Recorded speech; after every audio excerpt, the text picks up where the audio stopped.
The third point I would love to talk about, and this is something I feel like I tend to talk about this a lot, but this is something which I'm very excited, and that's actually also our research, which I'm presenting now, is the topic about different player types. Also, in the previous talk, we looked a little bit of, at the different player models in Path of Exile. So if you want to find player types, like every one of us plays games differently. We do enjoy different elements, activities in the game, how we play the game, if we play with others or all by ourselves, if you want to go for the story, if you don't care, and so on and so forth. There are so many different ways how to play the game.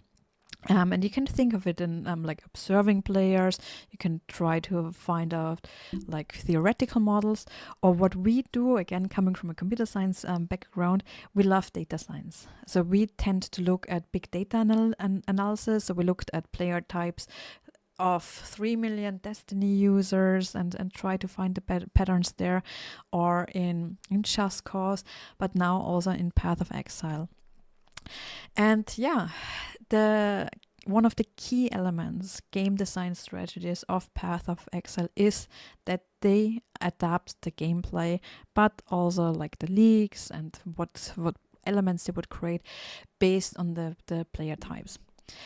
What we did, we also tried to analyze the interaction of players with the game. That's what we usually do. We try to find features of interaction with the game, with other players, of different play styles, so depending on what we want to find, and then use cluster analysis, very traditional cluster analysis, to find different clusters, types of players.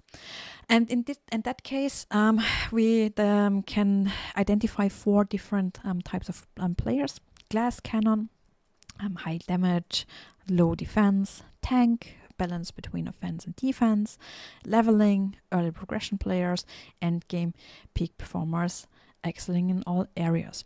So all things I think we would expect, but what is quite interesting to see that we can actually identify different sort of features, how we can recognize those players.